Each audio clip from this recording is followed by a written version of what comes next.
Всем привет! Вы на канале Шурик в Америке, и в этом видео я расскажу, кем я работал до Канады и кем я работаю сейчас в Канаде. До Канады я был 3 года в Польше, и я работал оператором вилочного погрузчика в городе Вроцлав в LG. Зарплата у меня была около 4000 злотых, это чуть-чуть больше, чем 1000 канадских долларов. И график у меня был: 4 дня я работал по 12 часов, 4 дня я был выходной. Так я проработал где-то 2,5 года. И были кратковременные работы. Я работал на складе, работал на почте, но не более чем 1,5-2 месяца, так как зарплата была маленькая, а работа очень тяжелая. В Канаде я нахожусь 3 месяца. За 3 месяца у меня было 3 работы. Как только я приехал в Канаду, через 5 дней я нашел работу оператором вилочного погрузчика в городе Виннипег в компании Instabox. Зарплата была 16-32 доллара в час. Работал я 160 часов в месяц. Так я проработал 3 недели. Зарплату мне выплачивали каждые 2 недели. За отработанные 2 недели с вычетом налогов мне пришла 1000 долларов. И я начал искать другую работу. Так как у меня на тот момент уже была машина, я пробовал работать в доставке. Но в доставке в Виннипеге на самом деле работы вообще немного. То есть если вы сможете в DoorDash, я ездил в DoorDash, если вы сможете в DoorDash взять себе время 2 часа, вы заработаете примерно 40 долларов. С этого надо отнять налоги, с этого нужно отнять бензин и так далее. То есть работа не самая лучшая. Потом я познакомился с человеком, который работал подрывником. Он сказал, что работа тяжелая, но платят хорошо. И я начал писать, звонить на сайте, через форму пытался достучаться, чтобы меня взяли на работу. И меня взяли на работу. Итак, теперь про работу бластером. Это Helper Blaster. Зарплата у меня 5000 долларов в месяц. Неважно, сколько я отработаю часов, это 100% мне такая приходит зарплата. С 5000 долларов, если вычесть налоги, у меня получается 3800 долларов. За время, которое я нахожусь в командировке, а работаю я 12 дней в Британской Колумбии, и 12 дней я нахожусь в Виннипеге. За время, которое в Британской Колумбии, мне платят 40 долларов. То есть, если я в среднем работаю 15-16 смен, это около 500 долларов мне еще приходят как командировочные. Итого 4300-4400 где-то в месяц получается. Работа на самом деле тяжелая. Тяжелая не так физически, как то, что ты находишься на улице. Я работаю в горах. В горах уже сейчас холодно. Там уже был снег. Зимой там минус 30. Бывает минус 35. Постоянно идет снег, постоянно осадки. Если вдруг погода плюсовая, там будет идти дождь. Если минус, будет идти снег. В общем, в этом самая основная сложность. Когда я летаю на работу, мне работодатель оплачивает билеты и гостиницу, если нужно. В общем, такая работа бластером. Также я добавлю видео со взрывом, чтобы вы посмотрели, как это вообще выглядит. Интересно ваше мнение.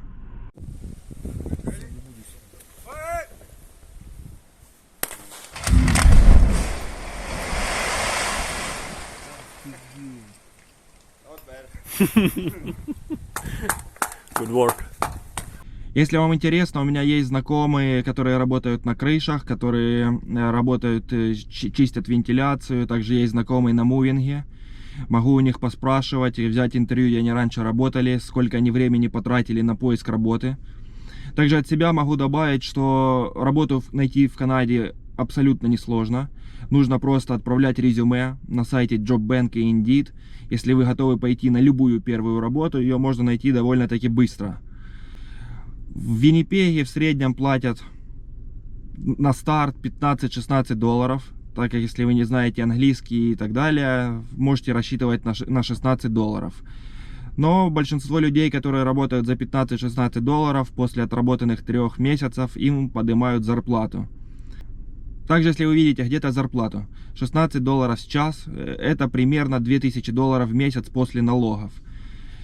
То есть на жизнь вам хватит, но это немного денег для Канады, так как продукты здесь дороже, машины здесь тоже дорогие. Теперь немного я расскажу, как я искал работу.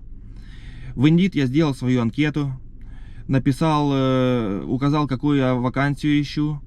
И каждый день мне на электронную почту приходили уведомления, что новые работодатели ищут сотрудников. Абсолютно на все вакансии, которые мне присылал Indeed, я отправлял свое резюме. Также на JobBank я писал людям на mail, отправлял свое резюме и писал маленькое письмо. Там я большими буквами писал, что у меня есть Open Work Permit, то есть открытое разрешение на работу, чтобы работодатель понимал, что ему не нужно будет никакие делать для вас документы, что он вас может взять на работу, буквально вы можете выйти на следующий день. В день я отправлял около 50 резюме. Также могу сказать по личному опыту, что когда вы уже приедете и будете находиться в Канаде, намного проще найти работу, чем вы сейчас находитесь в Европе или в Украине, так как работодателям это не интересно. Они не знают, приедете вы, и вообще, если вы приедете, какой вы выберете город. Это очень все ненадежно. Я начал искать работу за 2 месяца до того, как я прилетел в Канаду. Отправлял каждый день огромное количество резюме. И мне за 2 месяца ответило буквально 2 человека.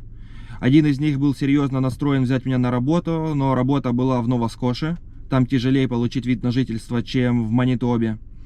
И это находилось не в Галифаксе, а где-то на отшибе. Самая основная проблема была то, что рядом не было крупных городов. То есть, если бы я туда приехал, мне нужно где-то жить.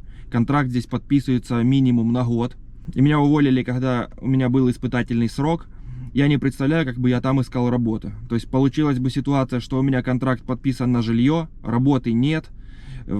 Крупные города далеко, и, в общем, что делать дальше не ясно. Я решил не рисковать, поехать в Манитобу, так как в первом видео я говорил, здесь дают бесплатное жилье, здесь помогают волонтеры найти работу, помогают волонтеры составить вам резюме, помогают вам искать жилье. В общем, здесь совсем помогают, а там нужно делать все самому. Также уже небольшой рекламный ролик. Если вы хотите брать машины в аренду, в Виннипеге, здесь есть сервис, огромное количество машин разбросаны по городу, и вы можете их брать в аренду. Вам просто нужно зайти на сайт, выбрать машину, сколько вы времени будете на ней ездить, вам сразу покажет стоимость за машину и за километры, которые вы на ней проедете. Если вам это интересно, ссылка будет в описании, смотрите. Как я сейчас покажу машину, такую машину вы можете взять на 2 часа за $16. Вот так вот машина выглядит в салоне. Довольно-таки неплохо. Вот так вот выглядит машина. Elantra 21 года.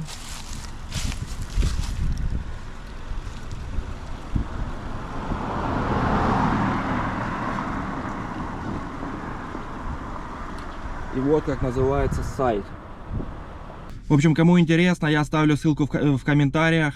Переходите, регистрируйтесь, вам даст бонус $50, и мне то же самое. Всем спасибо за просмотр видео. Если у вас будут какие-то вопросы, пишите комментарии или мне в Instagram. Также подписывайтесь на канал. В это воскресенье я лечу в Нью-Йорк, покажу вам Нью-Йорк. Также в Нью-Йорке я буду искать работу. В общем, кому интересно, подписывайтесь. Всем удачи, до встречи в Канаде или в Нью-Йорке.